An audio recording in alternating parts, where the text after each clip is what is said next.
Doutor, saiu uma bolinha ali no meu ânus e tá sangrando. Eu tô um pouco preocupado. Isso é grave? Você sabe fazer o manejo seguro das doenças perianais no pronto-socorro?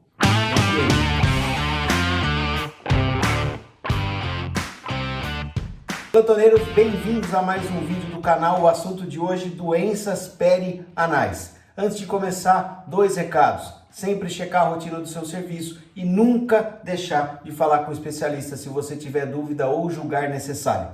Além disso, obviamente, vou pedir para você se inscrever, clicar no curtir, compartilhar com os seus amigos e acessar a plataforma do Plantoneiro, o que você não pode não saber, lá no Hotmart, para ter acesso a todas as videoaulas, protocolos de prescrição, de atendimento e um canal de comunicação direta para a gente discutir casos clínicos e tirar dúvidas.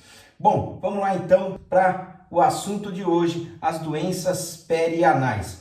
Nós temos 4 doenças perianais, né? Eu vou falar uma a uma, começando hoje, agora, né? Pela doença hemorroidária. Bom, doença hemorroidária, eu deixei aqui uma figura, né? Uma imagem do canal anal para demonstrar mais fácil aqui para a gente entender, né? O reto, a famosa linha pectínea, a borda anal e a margem anal. Lembrando dos músculos, né? Principalmente aqui, nesse caso que nós vamos falar de doença perianal, o esfíncter externo e o interno são extremamente importantes, assim como os que compõem os músculos elevadores do ânus.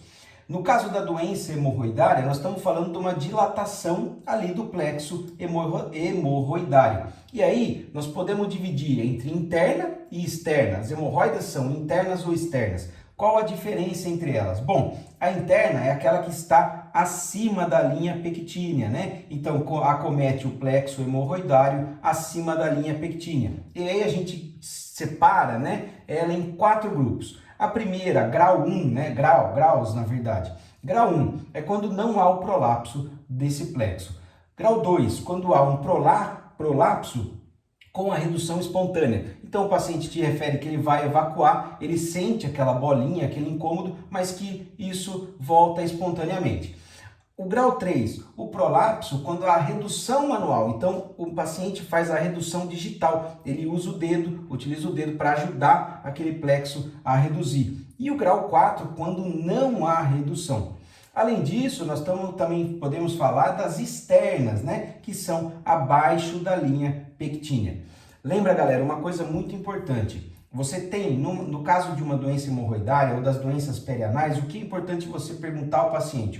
Se há sangramento e se há dor, porque nós vamos fazer o diagnóstico diferencial, além do exame físico, a anamnese ali é fundamental. Então, qual o quadro clínico? Eu deixei outra imagem aqui, ó, com exemplos de hemorroidas internas e externas. Olha aqui a linha pectínea, né, separando uma da outra. O quadro clínico, sangramento vivo, pode haver o prolapso, né, de acordo com o que a gente viu, dor, que nem sempre é comum na hemorroida. Hemorroida, quando causa dor, você tem que acender um sinalzinho de alarme aí de que ela pode estar trombosada. E prurido, isso é extremamente comum, tá? Sangramento e prurido. Doutor, senti uma bolinha ali, ela coça. Doutor, senti uma bolinha que agora tá doendo. Doutor, essa bolinha, ela voltava sozinha, agora ela não volta mais.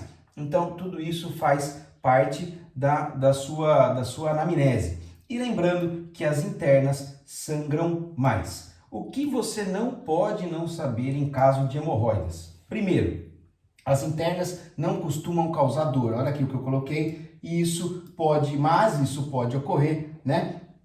Lembrando que aí vai acender um sinalzinho de alarme. O espasmo esfincteriano é intenso, seguido de necrose. Então, aí nós estamos pensando nas hemorroidas trombosadas. Terapia de escolha para hemorroida. Aí nós vamos separar de acordo com o grau. Por isso que a sua anamnese é fundamental e o exame físico é essencial. Bom, no caso de hemorroida grau 1, você consegue, via pronto-socorro mesmo, tratar esse paciente. Então, o tratamento clínico será feito baseado em orientações dietéticas. Então, líquidos e fibras. Uma dieta rica em fibras, eu costumo prescrever, por exemplo, o Metamucil também para ajudar, um sachê diluído em 200 ml de água uma vez ao dia. Vai orientar o seu paciente de que ele deve ingerir bastante líquido, de que ele deve beber água o tempo todo e fazer dieta rica em fibras. Já o grau 2 e 3, aí nós estamos falando, grau 2, 3 e grau 4, nós estamos falando de um paciente que vai precisar da ajuda do cirurgião. Então, grau 2 e 3, eu posso, né? Eu não, no caso, o nosso colega cirurgião, o coloprocto, vai utilizar a opção de ligadura elástica como primeira opção, ou fazer escleroterapia ou eletrocoagulação. Essas são as opções terapêuticas para hemorroida grau 2 e 3. Para 3, muito prolapsada, e para grau 4, que tenha falha nas medidas conservadoras, você já tentou medidas dietéticas, já tentou as medidas mais conservadoras e isso não funcionou, o coloprocto vai indicar a hemorroidectomia, perdão. Nesses casos aqui, em que a falha, pode haver uma associação com fístula ou fissura, né? Então você, ou é uma hemorroida externa sintomática. Então, mais uma vez, o exame físico e a anamnese são fundamentais. Eu deixei só de curiosidade, isso aqui é mais para quem vai prestar prova de residência, né? Nossos focos aqui, nosso foco nas aulas é a prática do pronto-socorro. Mas você tem dois tipos de hemorroidectomia, a Ferguson, que é a fechada, e a Milgram-Morgan, que são as técnicas abertas. Para nós isso não faz tanta diferença, é só para você. É que eu sempre, como eu sempre brinco com vocês, eu gosto de nome esquisito e de decorar coisa que nem sempre é muito utilizada. E aí, o que você não pode não saber? Olha aqui, eu deixei uma foto de uma trombose. Imagine o quanto dói isso aqui, galera, o quanto incomoda o paciente. Então, trombose de uma hemorroida externa.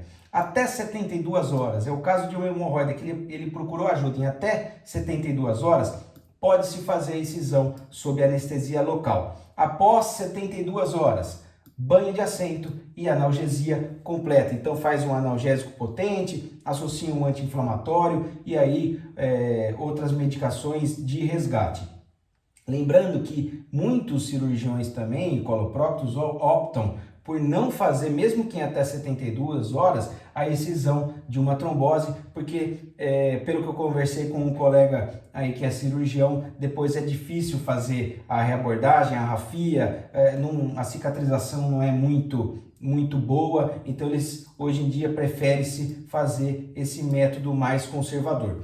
Lembrando da oligoanalgesia em pronto-socorro, galera, quem não viu o manejo da dor, confere o card aí, faça uma analgesia decente para o seu paciente, tá bom? Falando das fissuras anais, eu deixei aqui um outro capítulo, né, de doença perianal, um diagnóstico diferencial das doenças perianais. Eu deixei um bloquinho aqui anatômico com o exemplo da fissura e uma foto real de um paciente. Imagine quanto isso aqui dói, galera. Então, a fissura anal, geralmente o paciente vai te referir que ele é constipado, né, tem uma constipação, não faz uso de fibra, não faz uso de hidratação adequada, que, portanto, como as fezes são endurecidas, ele faz esforço ao evacuar e isso é uma das causas, né, dos fatores de risco para a causa de fissura anal. Também pode estar relacionado ao trauma, ao parto, à doença de Crohn. Muito cuidado aqui, galera, exame físico é fundamental, anamnese e exame físico são fundamentais.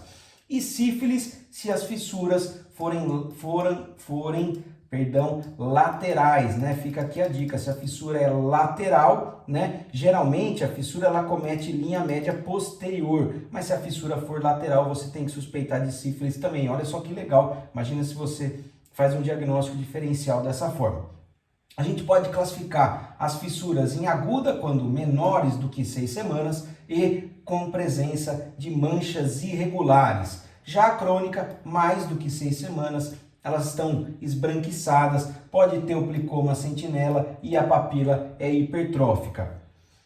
Por isso, o exame físico é fundamental. No caso da fissura, eu já coloquei aqui que tem dor à evacuação, então o paciente, muitas vezes, o paciente tem tanta dor que ele tem medo de ir ao banheiro, então ele tem medo de evacuar. Isso é uma parte importante da sua história. O sangramento geralmente é vivo em pequena quantidade, sujou o papel ali quando ele foi se limpar, quando ele foi fazer a higiene e cessa após a evacuação. Então, sangrou em pouca quantidade, o sangue é vivo e tem muita dor à evacuação. Doutor, eu tenho tanta dor que eu evito ir ao banheiro? Opa, estou pensando em fissura anal. vamos olhar ali o canal anal, vamos ver se ele tem uma fissura média posterior. Se a fissura for lateral, eu suspeito de sífilis. Se houver abscesso, eu já vou mudar o capítulo do livro, tá bom?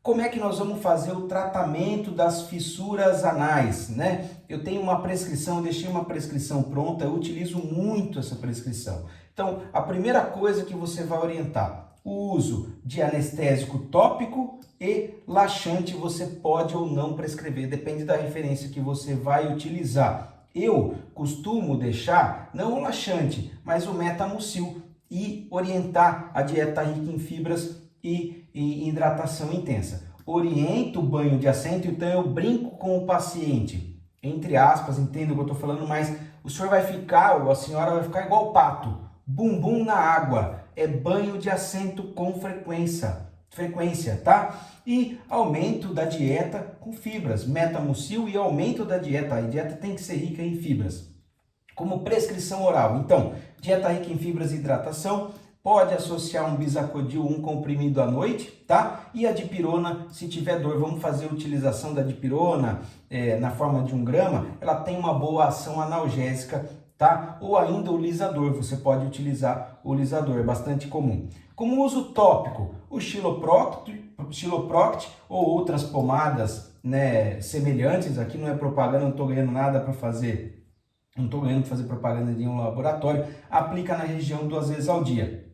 E caso essa fissura seja crônica, o paciente esteja ali sofrendo muito tempo já com isso, você pode mandar manipular o diltiazem 2%, tá? Aplicar uma fina camada 2 vezes ao dia. Esse bloqueador vai fazer o relaxamento ali do esfíncter da região perianal e o paciente vai referir melhora da dor. A cirurgia é uma esfincterectomia interna lateral nos pacientes que são refratários. Isso aqui pra gente não importa tanto, porque se o paciente está sofrendo com uma fissura, veio várias vezes ao pronto-socorro, você já orientou, medicou e não resolveu, você tem que encaminhar para o colega da coloprocto, beleza?